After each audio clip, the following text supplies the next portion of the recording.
Yesterday on JK Live, Jeff Kunenge was there to host, was able to host these Gen Z movement leaders, quote unquote. And as usual, they went and threw tantrums online. The usual case, Ruto must go, Kasongo is using us and everything. But at this point, I just want to state that this movement is just becoming more selfish rather than fighting for the people.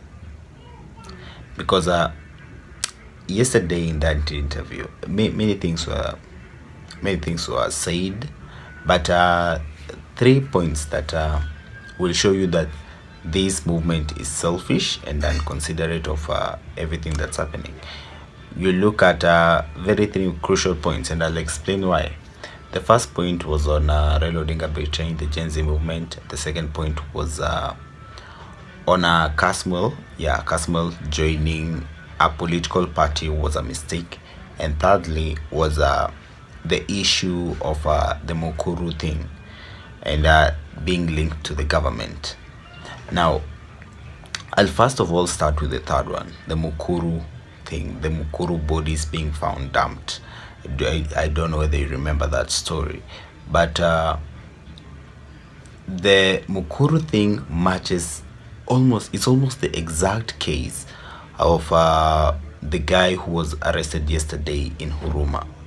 Now, this guy in Huruma was arrested by police while he was carrying bodies of a female.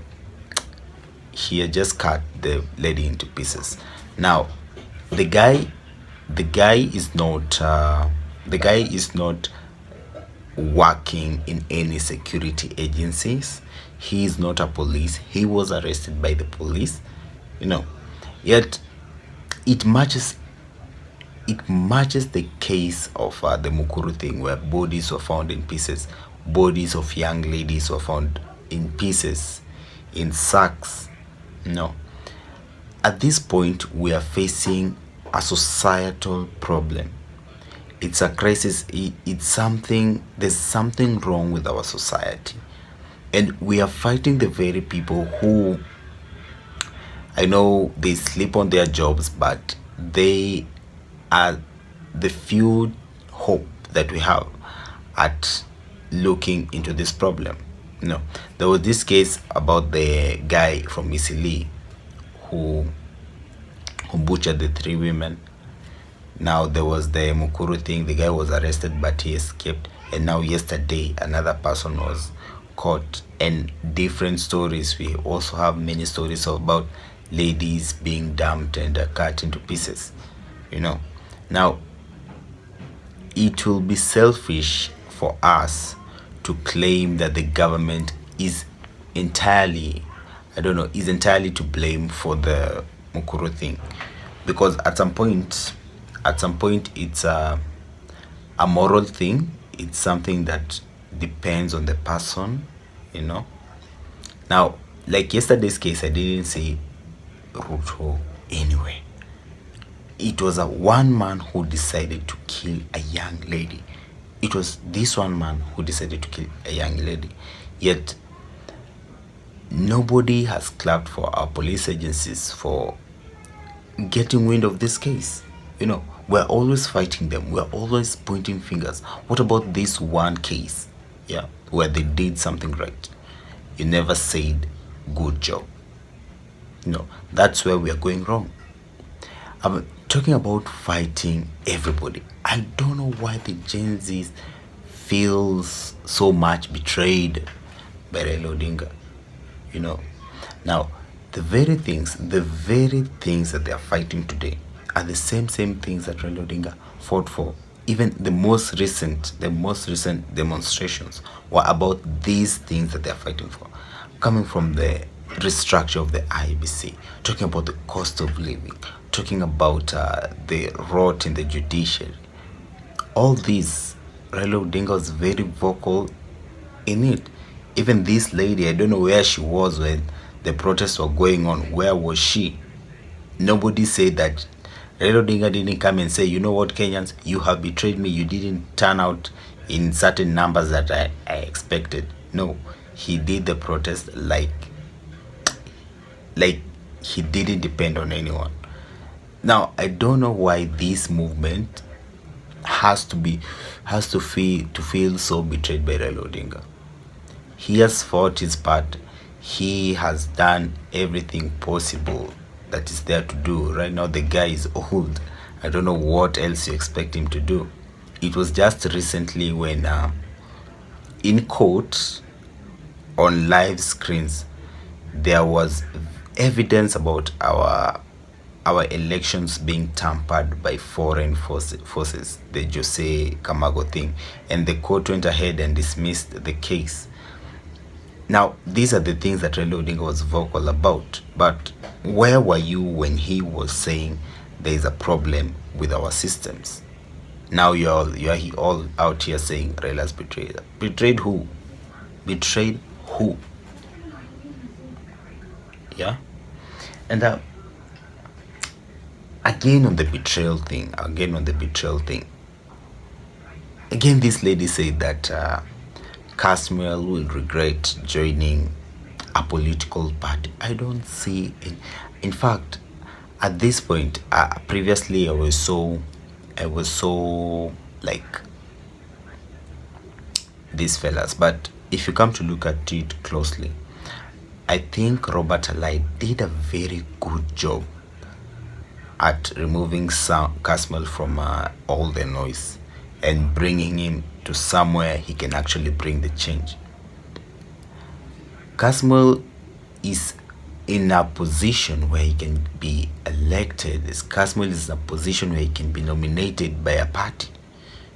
He is not fighting everybody.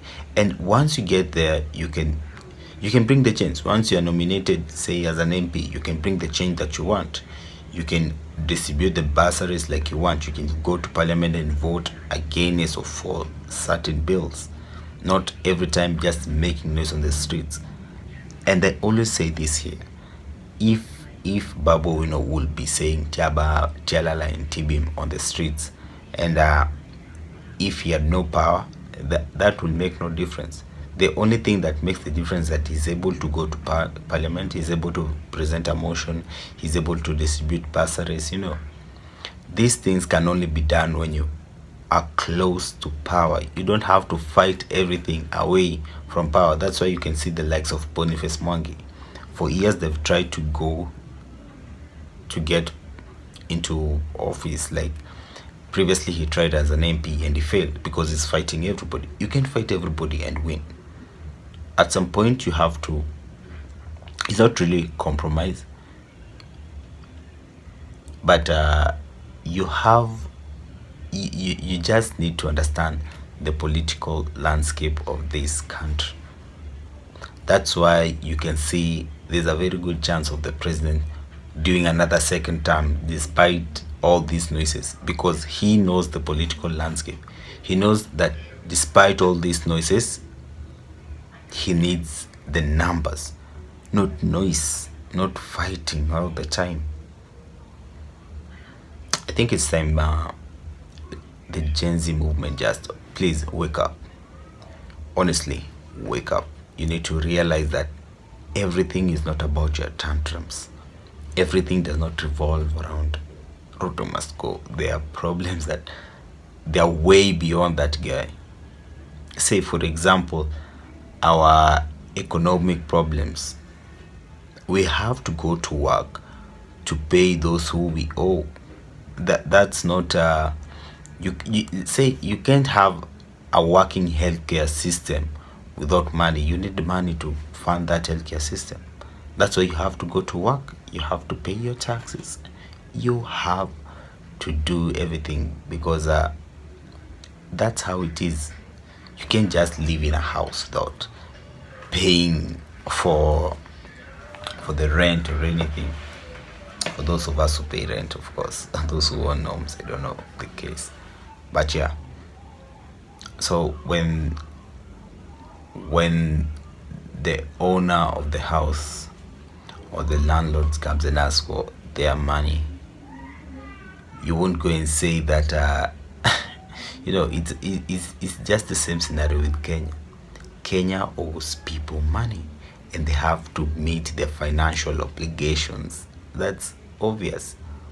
Now the problem is this: business and politics. They do go business, economics and politics do not go the same way. When economics is always right, politics goes down the same. And when politics is good, economics, yeah, in the same way, the majority is always wrong, whether you like it or not. Because it has become style to say Ruto must go, but at the end of the day, it is what it is.